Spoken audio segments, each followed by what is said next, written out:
Please subscribe to our channel and do not forget to press the bell icon.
ठहरो वाजिद,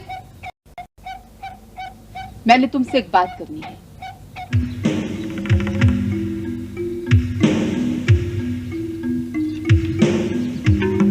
ने बड़ी देर कर दी, तुम जाओ और देखो तो सही बात क्या है।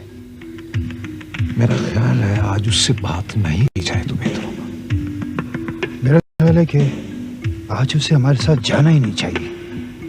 ये कोई इतनी आसान बात नहीं है मासल। इन हालात में कोई फैसला करना बहुत मुश्किल है। मेरा ख्याल है कि वो भी यही सोच रहा होगा। अगर उसने अपना इरादा बदल लिया है तो आप हमें साफ साफ बता दें। ऐसा नहीं हो सकता दानियाल, वो ना समझ नहीं। इतना जरूर जानता होगा कि अगर उसने हमारे साथ किए हुए वादे की पाबंदी ना की तो नताइज क्या होंगे।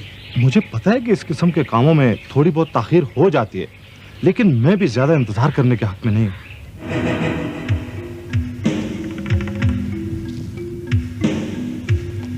अभी तक कोई खैर की खबर नहीं आई।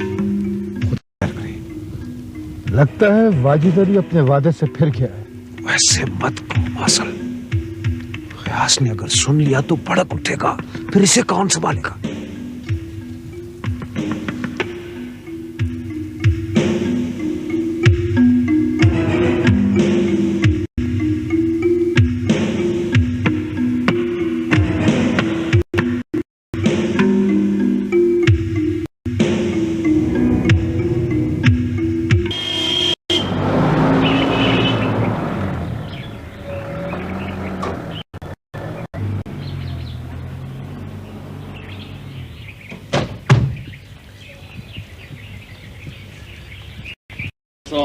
वालेकुम अस्सलाम। माफ कीजिएगा, मुझे आने में थोड़ी ताखीर हुई। दरअसल आखिरी लम्हे कुछ मसाइल पैदा हो गए थे जिन्हें हल करना बहुत जरूरी था। ऐसे मौकों पर ताखीर नहीं करनी चाहिए, बड़े शुकूक पैदा हो जाते हैं। मैंने इस सिलसिले में आपसे एक ज़रूरी बात करनी है। आप चंद लम्हों के लिए मेरे साथ अंदर तशरीफ़ ले आएँ तो बेहतर होगा। हम ज्यादा देर इंतजार नहीं कर सकते जलाल बाबा। जो बात भी है यहाँ सबके सामने होनी चाहिए। मेरे ख्याल में तो इसमें कोई हर्ज नहीं। आप तशरीफ रखिए, जो बात भी हुई मैं आपको बता दूंगा।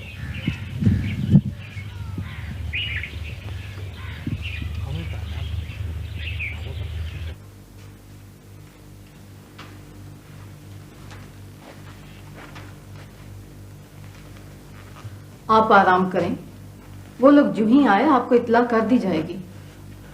अब्बा जान मरहूम कहा करते थे कि इंसान के मामलात एक मर्तबा उसके हाथ से निकल जाएं, फिर बड़ी मुश्किल से काबू में आते हैं। इंसान उनकी दलदल में फंसता ही चला जाता है। आप राफिया बेटी को घर आ लेने दें, फिर हालात भी काबू में आ जाएंगे। अल्लाह करेगा वो तो आ ही जाएगी, लेकिन मुझे लगता है कि सुकून इस घर से रुखसत हो चुका है।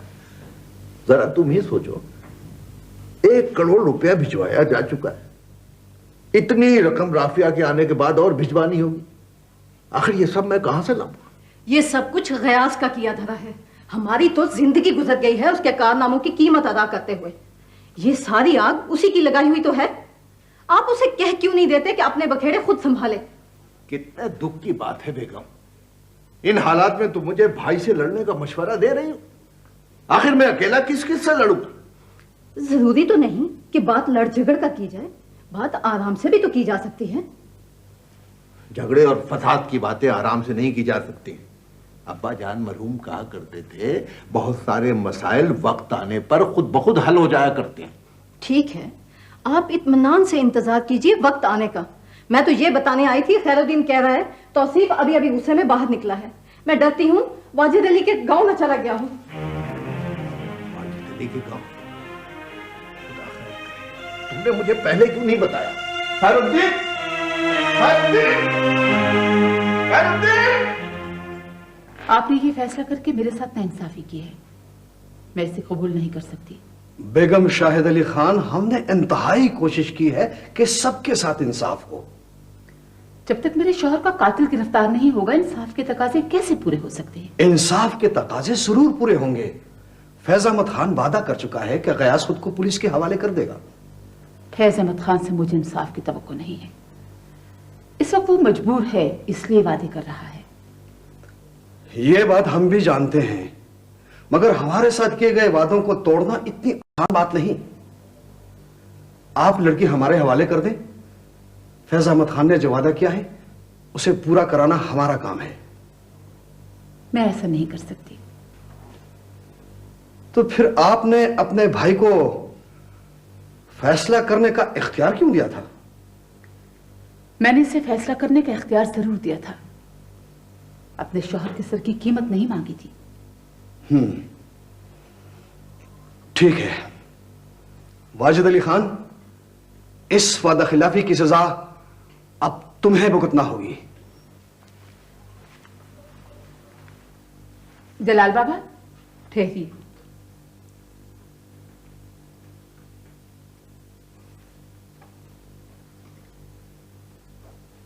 मैं लड़की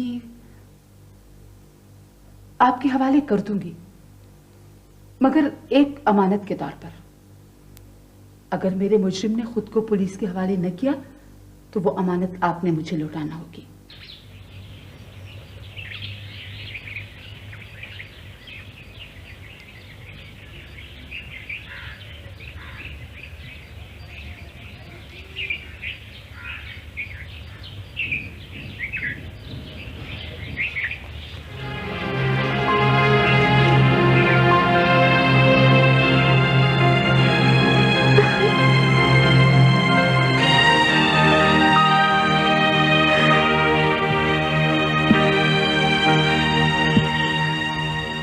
इसमें पूरे 1 करोड़ रुपए हैं। मैंने खुद गिने हैं, तुम लोग भी गिन लेना।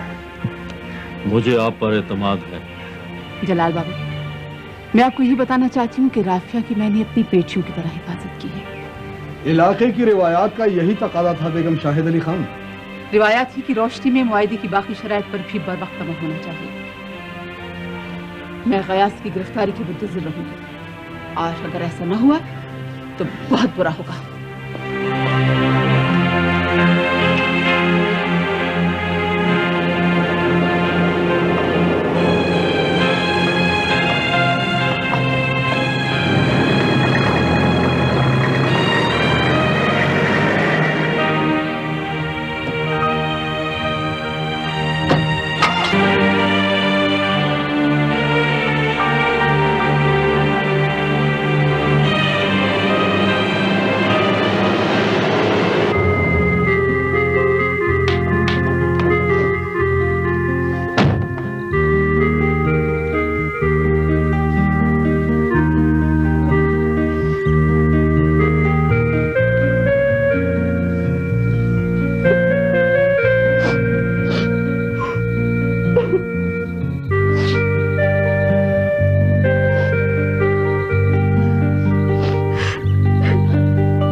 मुबारक हो गुलाबा, राफिया बेटी घर पहुंच गई है। अल्लाह तेरा शुक्र, शुक्र मेरे मौला। पता है दामू, मैंने मन्नत मान रखी थी, अल्लाह मियां ने मेरी लाश रख ली। मेरा तो ख्याल है कि ये वाकई खुशी और शुक्र का मौका है। चाहिए तो ये था कि हवेली में जश्न, मगर वहां तो मुकम्मल खामोशी। अरे क्या क्या कह रहे तू? वहाँ मुकम्मल खामोशी है। गांव वाले तो कह रहे थे कि बड़ी खुशियां मनाई जाएंगी वहाँ पर। अरे तू नहीं जानती गुलाबा, खुशियां तो वो जरूर मनाएंगे, मगर किसी और मौके। किसी और मौके पर? अरे मुझे भी तो बताना कौन से मौके पर? आप रहने दे, छोड़ दी। अच्छा बाहर आ, मैं तो हवेली जरूर जाऊंगी मिठाई लेकर। मुझे ऐसा लग रहा है जैसे मेरी अपनी बच्ची किसी मुसीबत से निकल आई हो। चलो चंद दिन गांव वाले सुख का सांस लेंगे, उसके बाद जो भी होगा देखा जाए। एक तो तेरी बातें मेरी समझ में नहीं आती, पता नहीं क्या क्या कहता रहता है, पहेलियां बुझवाता है।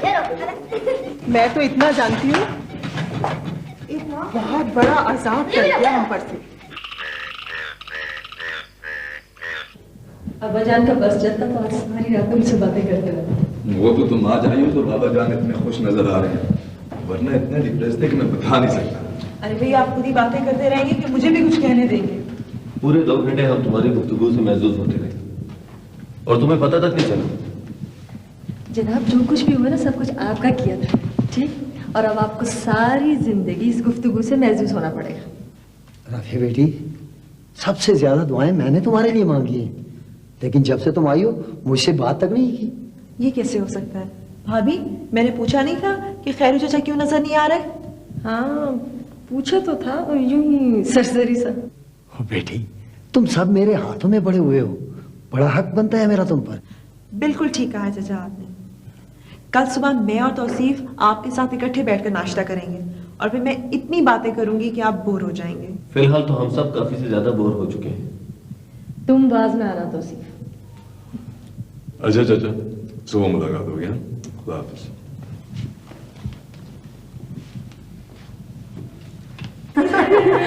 आप लोग को कितनी खुशियां क्यों ना मना ले, मैं तो राफिया से नाराज हूँ। क्या मजाल जो बात कर रहे हो इससे? भाई नाराजगी की कोई वजह तो होगी ना। अरे भाभी, वजह के बगैर भी कोई नाराज होता है क्या? अच्छा बता भी चुको। कमाल है भाभी, आपको नहीं पता। ये बात तो सारी जिंदगी मुझे नहीं भूलेगी। उस रात ये मेरी मेहमान थी, हम दोनों एक ही कमरे में सोए, लेकिन सुबह जब मैं सोकर उठी तो साहबजादी जा चुकी थी। और उसके बाद जो कुछ मुझे भुगतना पड़ा वो तो मैं इसके कान खींच खींच कर इसको बताऊंगी। ठीक है, हमें इसकी थोड़ी सी अवगत कर लेने दो, फिर जो जी चाहे तुम कर लेना। अस्सलाम वालेकुम। क्या हाल है खाला? बाजी, मेरी प्यारी बाजी। क्या हाल है नाज़ो? बिल्कुल ठीक हूँ, खुदा का लाख लाख शुक्र है। आप वापस आ गई हैं बाजी। मैं बताऊं, मेरा तो किसी काम में दिल ही नहीं लगता था, अब तो इस गांव की जैसे रौनकें लौट आई हैं। हाँ बेटी, अल्लाह ने बड़ा करम किया, तुम जिंदा सलामत वापस आ गई। बहुत बहुत मुबारक हो तुम्हें बेटी। शुक्रिया खाला, आपको भी मुबारक हो जी। तुम्हें भी मुबारक हो गुलाबा, ये सब तुम्हारी दुआओं का नतीजा है। हाँ जी, मुझे तो ऐसे लगता है जैसे ये खुशी अल्लाह ने मुझे ही दी हो। क्यों नहीं, राफिया तुम्हारी भी तो बेटी है। मेरी अपनी बच्ची है ये। कैसी हो बेटी तुम? खाला मैं बिल्कुल ठीक हूँ। आप खड़ी क्यों हैं? बैठे ना और बताएं मुझे दामू मामा कैसे हैं? अरे दामू तो बिल्कुल ठीक है, मेरे साथ ही आया है। मेरे ख्याल है बड़े खान के साथ खैरात बांटने में लग गया। आंटी, आज ये फर्ज अदा हो जाए तो कल इंशाल्लाह बहुत बड़ा जश्न मनाएंगे। क्यों नहीं, जश्न का वक्त भी इंशाल्लाह आ ही जाएगा। हाँ, खुदा ने इतनी बड़ी खुशी दी है तो जश्न तो इतना बड़ा जरूर होगा, मगर फिलहाल कुछ मसाइल हैं, उनके हल किए बगैर जश्न का मजा नहीं आएगा। बाजी, मसले मसाइल तो लगे रहते हैं, यही तो खुशी का मौका है। देर हो गई तो फिर मजा नहीं आएगा। हाँ, अब न सही 2-4 दिन बाद सही, ऐसा है कि राफिया बेटी के ज़हन से बोझ भी उतर जाएगा। नहीं खाला, मेरे ज़हन पर कोई बोझ नहीं है। आलिया बेगम हमारी दुश्मन जरूर है, मगर उसने मेरे साथ अपनी बेटियों जैसे सलूक किया। ये बात तो सारा गांव जानता है, भला इसमें किसको शक हो सकता है बेटी? सर, ये जो प्रॉपर्टी हम खरीद रहे हैं इससे मुल्हिका वादियां भी फैज अहमद खान की मलकियत हैं, लेकिन हमारे सर्वे के मुताबिक ये वादी जिसमें एक गांव भी है हाउसिंग स्कीम के लिए बहुत मुनासिब है। मेन रोड से ये वादी कितनी दूर है? चंद मील का फासला है सर, और गांव तक पुख्ता साइड रोड भी जाती है। गुड। इस एरिया में जंगलात की क्या पोजीशन है? सर वादी की अपनी पहाड़ियों पर भी खासियत दरख्त हैं और उनके पीछे दूर तक घने जंगलात फैले हुए हैं सर। और आइंदा चलकर सर यहाँ सामिज लगाने की गुंजाइश भी मौजूद है। तुम्हें मालूम है कि फैज अहमद खान हमसे पहले ही अच्छी खासी रकम ले चुका है, इसलिए एक एतबार से इस डील में हमें बर्तरी हासिल है। लिहाजा सबसे अच्छी जायदाद का इंतखाब करो। हमने मुकम्मल जायजा लिया है सर। हमारे नुक्ता नजर से ये वादी एक बेहतरीन इंतखाब होगी। बहरहाल अच्छी तरह चांद पटक कर लो तमाम पहलुओं की। फैज खानदान की जायदाद अक्सर दुश्मनी की वजह से मुतनाज़ा रहती है। जी हाँ, ये वादी दरअसल शाहिद अली खान से खरीदी गई थी। अब कई सालों से ये फैज अहमद खान के पास है और सुना है सर कि इसकी पूरी कीमत खरीद भी अदा नहीं की गई। अगर कोई ऐसी बात है तो इस तदसरी से फैज अहमद खान को खुद निपटना होगा।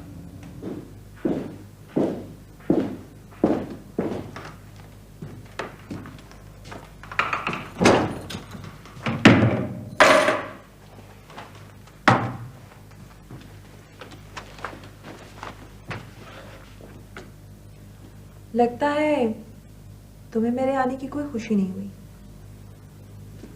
नहीं, ऐसे तो कोई बात नहीं, बहुत खुश हूं। जाहिर है अगर तुम खुश ना होते तो फिर इस तस्वीर को दोबारा फ्रेम क्यों करवाते, और इसके लिए तुम एक बहुत ही कीमती शुक्रिया के मुस्तहिक हो। चलो, शुक्र है तुमने कुछ तो मांगा। हाँ, दरअसल इस तस्वीर को शायद टूटना ही नहीं चाहिए था। देखो राफिया, बास चीजें इंसान को अपनी जिंदगी से भी ज्यादा अजीज होती हैं। उनमें से एक चीज इस तरह की तस्वीर भी होती है। तौसीफ, मैं इस तस्वीर को कभी ना तोड़ती, मगर उस दिन तुमने बात ही छोड़ो इन बातों, कोई और बात करो। हाँ, बात तो मैं करना चाहती हूँ मगर डरती हूँ तुम फिर गुस्से में आ जाओगे।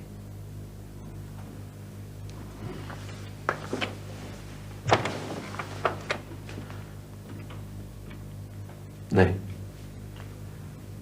अब मुझे गुस्सा नहीं आएगा। तो फिर मैं जो कहूंगी वो तुम मान लोगे? इट डिपेंड्स, तुम कहती क्या हो? नहीं नहीं नहीं तौसीफ, तुम्हें लफ्जों पर नहीं मुझ पर एतबार करना होगा। आफिया प्लीज, अब मजीद मेरा इम्तिहान मत लो। तुमने जो कहना है ना वो कह डालो। कैसे कह दूं मैं? तौसीफ, हर रिश्ते की बुनियाद एतमाद पर होती है, और अगर हम एक दूसरे पर एतमाद नहीं करेंगे तो ये लफ्ज तो अपना मानी खो देगा ना। अरे बाबा, कह जो दिया है, जो तुम कहोगी ना मैं मान लूंगा।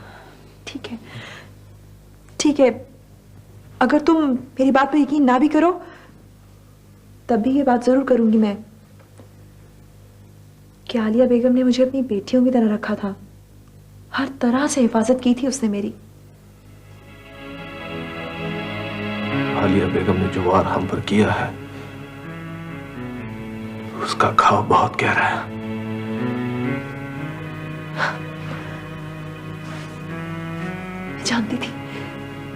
मैं जानती थी तौसीफ कि तुम मेरी बात पर यकीन नहीं करोगे। अगर मैं तुम्हारी बात का यकीन कर भी लूं तो इससे क्या फर्क पड़ेगा? आखिर मैं किस किस को तुम्हारा ये सच बताता फिरूंगा?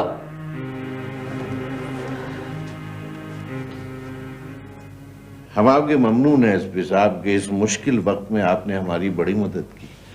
यह हमारा फर्ज है फैज अहमद खान साहब। खुदा का शुक्र है कि डॉक्टर राफिया जिंदा सलामत घर लौट आई हैं। अरे साहब, इस जमाने में फर्ज का एहसास बड़ी शय। अब ठीक कहते हैं, कदरें बहुत बदल गई हैं। खुदगर्जी ने एहसास फर्ज की जगह ले ली है। बिल्कुल। मैं दरअसल डॉक्टर राफिया के केस में मजीद कानूनी कार्रवाई के इम्कानात पर आपसे बात करना चाहता हूँ। वो तो ठीक है, लेकिन आप जानते हैं एसपी साहब के राफिया की रिहाई एक मुआहदे के तहत हुई है। जी हाँ, मुझे इल्म है। ऐसी सूरत में हमारे लिए किसी के खिलाफ कोई कानूनी चाराजोई करना मुमकिन नहीं। क्यों? जिरगे का फैसला यही था कि वाजिद अली खान के खिलाफ हम कोई कानूनी कार्रवाई नहीं करेंगे। जिरगा मुल्क के कानून को रिप्लेस नहीं कर सकता फैज अहमद खान साहब। वो तो आपकी बात सही है, लेकिन इलाके की रवायत के मुताबिक हम इसके खिलाफ नहीं जा सकते। लेकिन पुलिस को कानूनी कार्रवाई जरूर करना होगी। डॉक्टर राफिया के हादसा और गुमशुदगी का केस हमारे पास पहले ही से दर्ज है, उसे किसी मंतकी नतीजे तक बहरहाल पहुंचाना होगा। दुरुस्त दुरुस्त कह रहे हैं आप अपने तौर पर जो चाहे करें। हाँ, आप मजाज हैं इसके।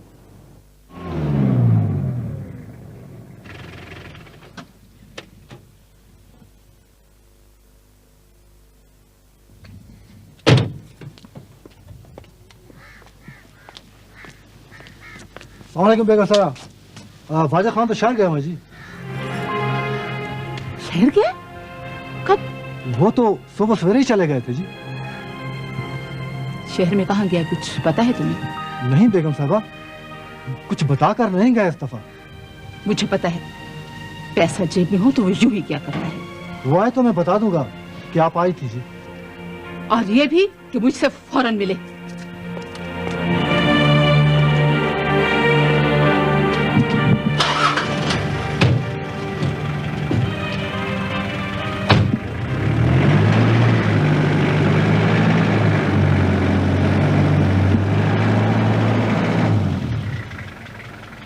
देखो तो सही, कितनी दिलकश वादी है ये, और इसकी हरियाली का तो कोई जवाब ही नहीं। जानता हूं, लेकिन अब इसकी कीमत लग चुकी है। तौसीफ, हमें इस वादी को हर कीमत पर बचाना होगा। राफिया, तुम जानती हो कि डील हो चुकी है। हम शहरों से कुछ रकम पेशगी भी ले चुके हैं। अब कुछ नहीं हो सकता। कितने दुख की बात है तौसीफ कि ये हसीन वादी मेरी वजह से बेची जा रही है। अब यहाँ सीमेंट और गारे के ढेर होंगे, मशीनों के धुएं उड़ेंगे। मैं ये सब कुछ बर्दाश्त नहीं कर सकती। फिर उतर आई ना अपनी हरदर्मी पर। तुम्हारा क्या ख्याल है कि हम तुम्हें हालात के रहमो करम पर छोड़कर इन हसीन नजारों के गुन गाते रहते?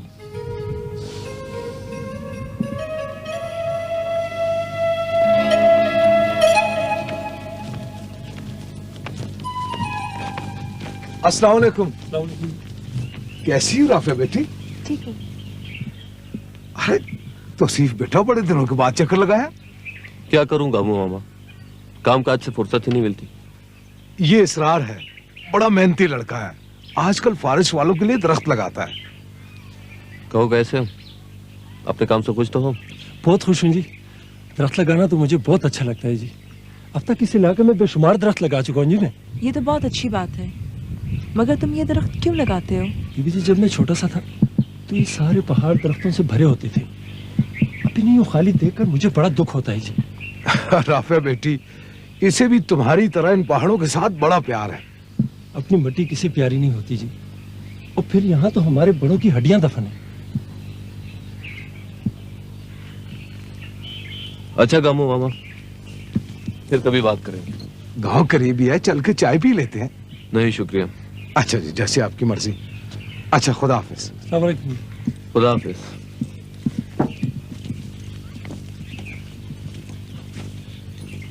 लगता है लोग इतनी आसानी से गांव को बिकने नहीं देंगे। इस जागीर के मालिक हम हैं, ये नहीं। जब हमारा जी चाहेगा हम इसे बेच डालेंगे। और ये कौन होते हैं हमारे रास्ते में आने वाले?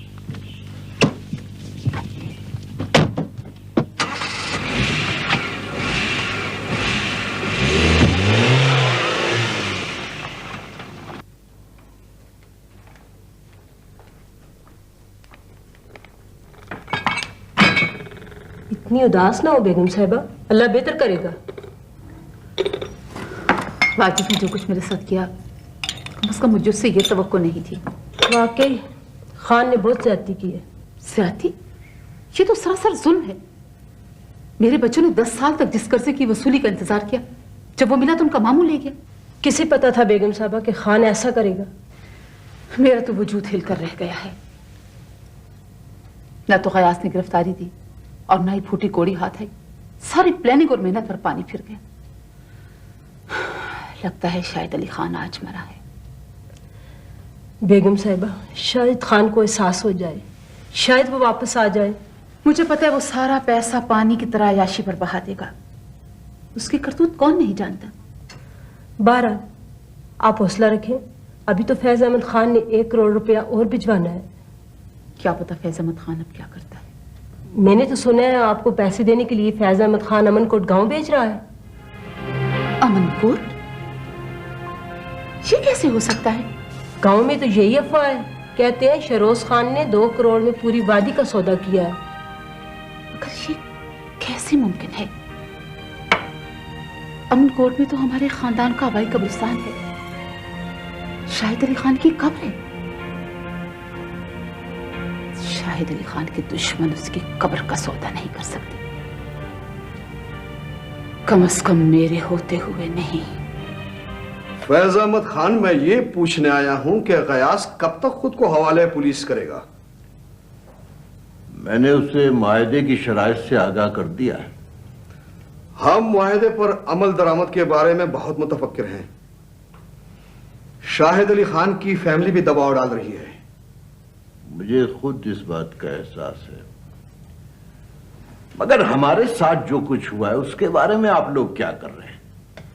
जिरगे का पैगाम यह है कि आइंदा 10 दिनों के अंदर गयास खुद को हवाले पुलिस करेगा। यही मुआहदा हुआ था। मजीद मामलात के बारे में मैं कुछ नहीं कह सकता। ठीक है, मैं ये बात गयास से डिस्कस करूंगा,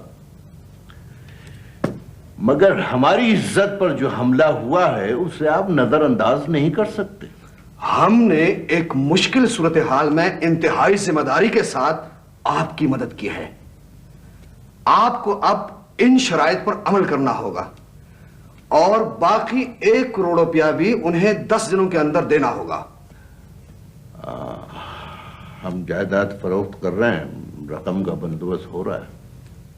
गयास को भी इत्ला कर दो कि अगर उसने मुआहदे पर अमल ना किया तो तुम लोगों को गांव से बेदखल भी किया जा सकता है। मैं सूरत हाल की निजाकत को समझता हूं, मगर आप लोग भी इंसाफ के तकाजों को मद्देनजर रखें। अच्छा किया जोरा तुम आ गई, मेरा तो यहाँ दिल ही टूट रहा था। राफी, इतने बड़े शौक से गुजरी हो तुम, कुछ दिन तो लगेंगे ना एडजस्ट होने में। अजीब बात है, वही घर है, वही लोग हैं, मगर लगता है जैसे सब कुछ बदल गया। राफी, सब कुछ ठीक हो जाएगा, लेकिन इसके लिए तुम्हें थोड़ी सी एफर्ट्स करनी पड़ेंगी। इससे तो बेहतर था आलिया बेगम मुझे कत्ल करवा देती। कितना बड़ा जुल्म किया है इसने। एक औरत होकर भी से तुमको रहम नहीं आया राफी? इंतकाम की आग ने अंधा कर दिया था उसे। मैं तुम्हारे दुख को समझती हूँ राफी। जोरा, मैं तो तौसीफ को भी अपनी बेगुनाही का यकीन नहीं दिला सकती। किसी और को क्या कहूँ? मत परवाह करो लोगों की इतनी। कैसे ना करूँ परवाह?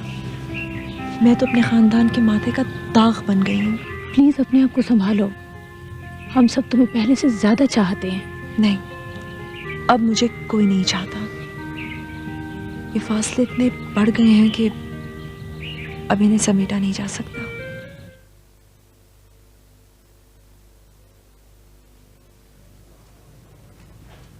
अस्सलाम वालेकुम गयास खान। वालेकुम सलाम। क्या हाल है? दुआ। खाना खाओगे? मेहरबानी। सुनाओ, क्या खबरें हैं? बड़ी अहम खबर है गयास खान। क्या? मेरी इत्तला के मुताबिक वाजिद अली 1 करोड़ रुपए लेकर कहीं भाग गया है और आलिया बैठी सर पीट रही है। अच्छा, तो उस लोमड़ ने अपनी बहन को भी नहीं बख्शा। इंसान की फितरत कब बदलती है, और फिर ऐसे इंसान की। देखो मासल, सोच लो, तुम्हारी ये खबर गलत भी हो सकती है। ना ना ना, मेरी लाई हुई खबर गलत नहीं हो सकती गयास खान। नहीं मसल, नहीं, ये बहाना नहीं चलेगा। बहाना? क्या मतलब? मतलब ये कि मुझे वाजिद अली खान का साथ चाहिए। और अगर तुम ये बहाना कर रहे हो कि वाजिद अली खान गांव छोड़कर चला गया है तो मुझे साफ बता दो। गयास खान, मैं तुम्हारा इंतकाम लेने के लिए शहर का कोना कोना भी छान मारूंगा। अगर वाजिद अली जमीन के ऊपर है तो मुझसे बचकर नहीं जा सकता। उसे बचकर जाना भी नहीं चाहिए। पूरे 1 करोड़ का आदमी हो गया है। हाँ, अब उसे ढूंढना और भी जरूरी हो गया है।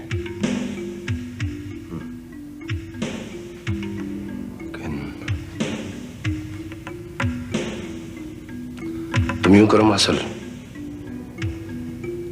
भाईजान को पैगाम पहुंचा दो कि दूसरे करोड़ की अदायगी की कोई जरूरत नहीं, अभी तो पहला करोड़ भी वापस लेना है।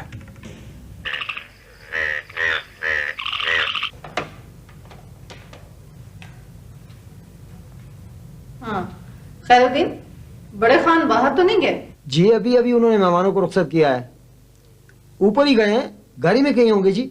अच्छा ठीक है, मैं खुद ही देख लेती हूँ।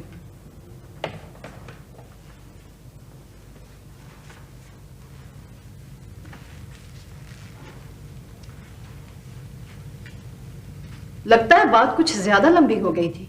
अब क्या जवाब भेजा है गयास ने? जंगलों में रहते रहते उसकी सोच भी बड़ी पेचीदा हो चुकी है। अब उसकी बातें मेरी समझ में नहीं आती। वो ना हो फिर पैसों का मुतालबा किया होगा उसने। अरे नहीं भाई, पैसों का मुतालबा नहीं किया है। गयास ने तो ये जवाब भेजा है कि वाजिद अली खान को बकाया रकम देने की जरूरत नहीं है, बल्कि जो कुछ वो ले जा चुका है वो भी उसे वापस करना होगा। खुदा जाने गयास चाहता क्या है। लगता है वो इस घर को वीरान करके छोड़ेगा। इस घर की तुम्हें क्यों फिक्र लग गई है? वो जो कुछ भी कर रहा है इस घर को बचाने के लिए ही कर रहा है। वो जो कुछ भी करना चाहता है खुद करे ना। हमारा सुकून उसने क्यों गारत कर रखा है? अब्बा जान मरहूम कहा करते थे, जिस सुकून से इंसान की आन पर हर्फ आता हो उससे बेसुकूनी बेहतर है। अब्बा की रह ही क्या गया है। मेरे नजदीक तो इन सारे मसाइल का एक ही हल है कि जितना जल्दी हो सके हम ये घर और ये गांव छोड़कर चले जाएं। वाह वाह वाह वाह। कल तक मेरे दुश्मन जो बात मुझसे मनवाना चाहते थे आज मेरे अपने उसी का मशवरा दे रहे हैं।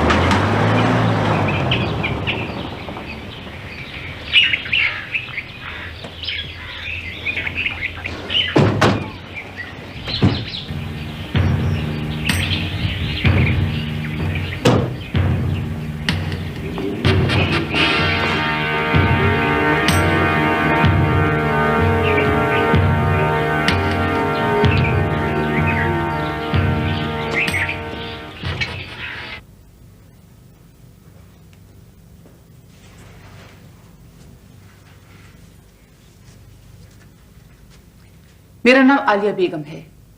मुझे शहरोज खान से मिलना है। आप तशरीफ रखिए। नहीं, मैं जल्दी में हूं। जी अच्छा, 1 मिनट।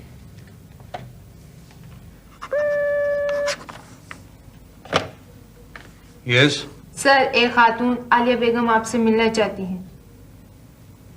आलिया बेगम? ठीक है, भिजवा दो। Okay sir.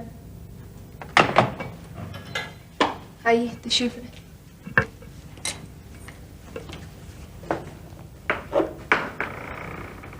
आइए आइए। आज आपने कैसे ज़हमत की? तशरीफ रखिए। मैं आपको सिर्फ ये इत्तला देने आई हूं कि अमनकोट मेरे मरहूम शौहर शाहिद अली खान की जागीर है। इसे ना तो कोई बेच सकता है और ना ही कोई खरीद सकता है।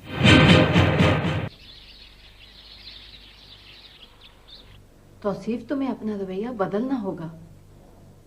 अम्मी जान, आप भी मुझे ही ब्लेम कर रही हैं। मैं तुम्हारे रवैये की बात कर रही हूँ। राफिया के साथ तुम्हें इतनी सख्ती नहीं करनी चाहिए। अम्मी जान, आप नहीं जानती हैं, वो खुद मुझे ऐसा करने पर मजबूर करती है, जानबूझकर इश्तियाल दिलाती है मुझे। जब वो मेरी तरफ देखती है तो उसकी आंखों में नफरत होती है, और जब बात करती है तो उसका लहजा तल्ख होता है। आखिर मैं ये सब कैसे बर्दाश्त करूं? नहीं बेटा नहीं, राफिया बड़ी समझदार लड़की है, लेकिन बदकिस्मती से वो एक ऐसे हादसे का शिकार हो चुकी है जिसके सदमे से निकलने के लिए उसे कुछ वक्त चाहिए।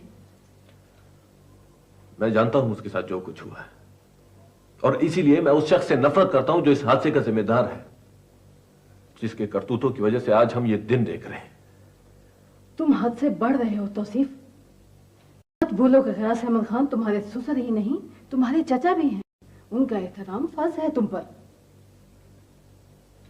अम्मी जान, उसके दुश्मन मेरी बीवी को उठाकर ले गए और कई दिनों तक अपने घर में रखा, और आप कहती हैं कि मैं एहतराम करूं उसका? अगर मेरा बस चले तो मैं हर उस चीज को अपनी जिंदगी से निकाल दूं जिसका उससे ताल्लुक है। तौसीफ, तुम जानते हो कि तुम क्या कह रहे हो? Yes, I mean it. तुम्हें खुले लफ्जों में समझाना पड़ेगा। आओ बैठो यहां, आओ।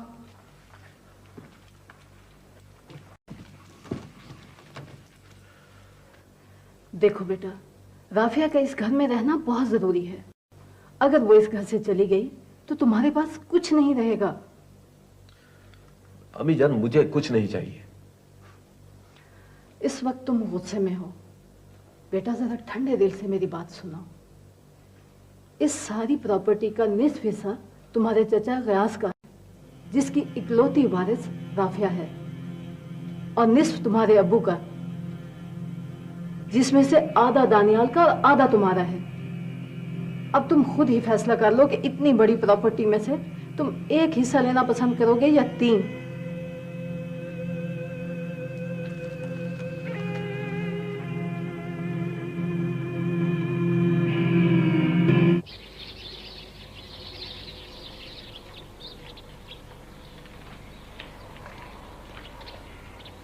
बेगम साहबा ने बड़ी देर कर दी है। लगता है तुझे कुछ ज्यादा ही जल्दी है। आज तो खुश हो जाए यार, इतने दिनों बाद शहर जा रहे हैं। और यार, तुम्हें पहले भी समझाया था कि सफर पर जाते वक्त ज्यादा खुश नहीं हुआ करते।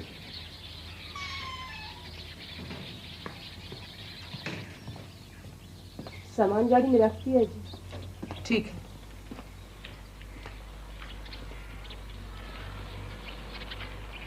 मैंने आलिया बेगम से सब कुछ कह दिया है। अब आपने गयास को हर हाल में गिरफ्तार करवाना होगा, वरना हमारे मुजरिम आप होंगे।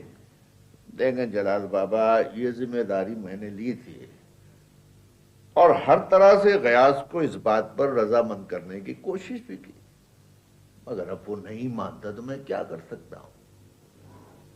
अब्बा जान मरहूम कहा करते थे कि इंतहाई कोशिशों के बावजूद जब कोई काम ना हो सके तो ये समझ लो इसमें अल्लाह ताला की मर्जी शामिल नहीं। फैज अहमद खान, आपने हमें अंधेरे में रखकर अच्छा नहीं किया। पहले तो आप ये बताते रहे जैसे गयास आपकी हर बात मानता हो, लेकिन आज आप खुद को बेबस बता रहे हैं। ऐसी बात नहीं है, वो रकम वाली बात मेरे बस में है, उसे मैं पूरा करने को तैयार हूं। फैज अहमद खान, मैं नहीं चाहता कि कोई बदमजगी पैदा हो, इसलिए मैं अपनी तरफ से आपको 7 दिन की मोहलत देता हूं कि आप 7 दिन तो क्या 7 साल की मोहलत भी दें तो फजूल है जलाल बाबा। इसलिए कि जो काम मैं आज नहीं कर सकता वो कल भी नहीं कर सकूंगा। बेहतर यह है कि आप इस सिलसिले में गयास से खुद बात करें। उससे बात करना कोई मुश्किल नहीं है, लेकिन इस वक्त बात आपके वादे की हो रही है। बहरहाल मैं अपने साथियों के मशवरे के बाद ही कोई फैसला करूंगा, लेकिन आप खुद को इस मामले से अलग ना समझें।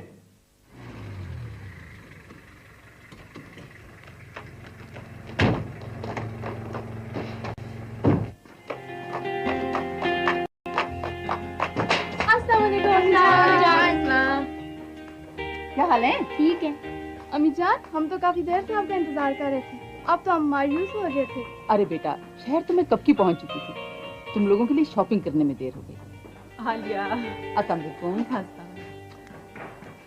देखो तुमसे कहा भी था कि पहले यहाँ आ जाएंगे, फिर इकट्ठे शॉपिंग करने जाएंगे। अम्मी जान, इस मर्तबा आपको कम से कम 1 महीना यहाँ रहना पड़ेगा, वरना क्या?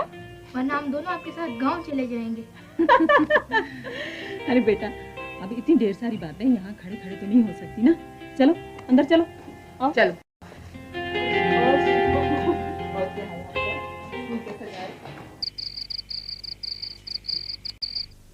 न जाने आपकी बहनें मुझे कबूल करेंगी या नहीं। क्यों नहीं करेंगी?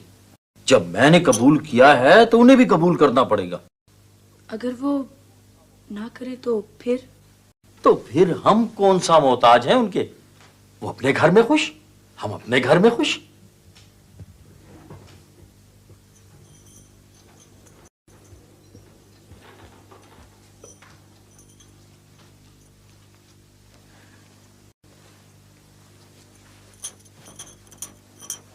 ओह नगीना, ये तुम क्या फजूल बात लेकर बैठ गई हो? मैंने तुमसे शादी की है और अपनी मर्जी से की है। अगर किसी को नापसंद हो तो हमें क्या? देखो नगीना, तुम खामखा उदास हो रही हो। मेरी बहनें ऐसी नहीं हैं। तो फिर आप कब गांव लेके जाएंगे मुझे? जब तुम चाहो, लेकिन पहले जरा गांव के हालात मालूम करना होंगे। क्यों? ऐसी क्या बात है? गांव में 100 तरह के झगड़े होते रहते हैं, इसलिए हम जिम्मेदार लोगों को जरा एहतियात करनी पड़ती है। वैसे कोई तो बात है जो आप मुझसे छुपा रहे हैं। ऐसी कोई बात नहीं नगीना। जब तुम गांव जाओगी तब पता चलेगा कि वाजिद अली खान कौन है। मेरी तो समझ में नहीं आता कि आखिर तौसीफ को हो क्या गया है। पागल हो गया है वो। ऐसा मत कहो प्लीज। जोरा, उस शख्स ने मेरी जिंदगी असाब बना दी है। ओह कमल राफी, ऐसा हो जाता है। तुम दिल छोटा मत करो, इंशाल्लाह आहिस्ते से सब कुछ ठीक हो जाएगा। आहिस्ता आहिस्ता सब कुछ बिगड़ जाएगा। तौसीफ का रवैया दिन ब दिन मेरे लिए नाकाबिले बर्दाश्त होता जा रहा है। आखिर अब तक भी तो तुम बर्दाश्त करती आई हो ना। जोरा, जब तक उसकी नफरतों का निशाना मेरी जात थी ना, मैं बर्दाश्त कर रही थी। मैं पता है वो पापा का नाम तक सुनना पसंद नहीं करता। जोरा, मेरे बाबा जैसे भी है तो मेरे बाबा ना। वो भले ही मुझसे ना मिले, मगर मैं उनसे प्यार करती हूँ। और तौसीफ, उसे तो किसी बात का एहसास ही नहीं है, मगर मैं उसे एहसास दिला कर रहूंगी। मैं गामू मामा के पास जाऊंगी, उनसे सब कुछ कह दूंगी कि वो बाबा को बता दे कि जिस घर की शान शौकत के वो रखवाले बने बैठे हैं, वही लोगों ने कातिल और दगाबाज समझते हैं। ये क्या कह रही हो राफिया तुम? मैं ठीक कह रही हूँ, मैं ऐसा ही करूंगी। बाबा समझते हैं कि मैं बहुत खुश हूं, मगर मैं उन्हें बता दूंगी कि मैं किस तरह सिसक सिसक के जी रही हूँ। नहीं राफिया, तुम्हारे बाबा पहले ही दुखी हैं। तुम उन्हें ये बातें बता के मजीद परेशान कर दोगी। इसके सिवा मेरे पास कोई चारा नहीं है। पछताओगी तो? कोई बात नहीं राफी, झगड़ा तुम्हारा और तौसीफ का है, लेकिन तुम्हारी इस हरकत से नुकसान सबको पहुंचेगा। तुम क्यों नहीं सोचती कि उस घर में तौसीफ के अलावा भी लोग रहते हैं? फैज अंकल कितना चाहते हैं तुम्हें, बाप बनकर पाला है उन्होंने तुम्हें। आंटी को तुम मम्मी कहती हो, तो क्या सिर्फ एक तौसीफ की वजह से वो सारे रिश्ते खत्म कर दोगी तुम? कितना दुख पहुंचेगा उन्हें तुम्हारी इस बात से।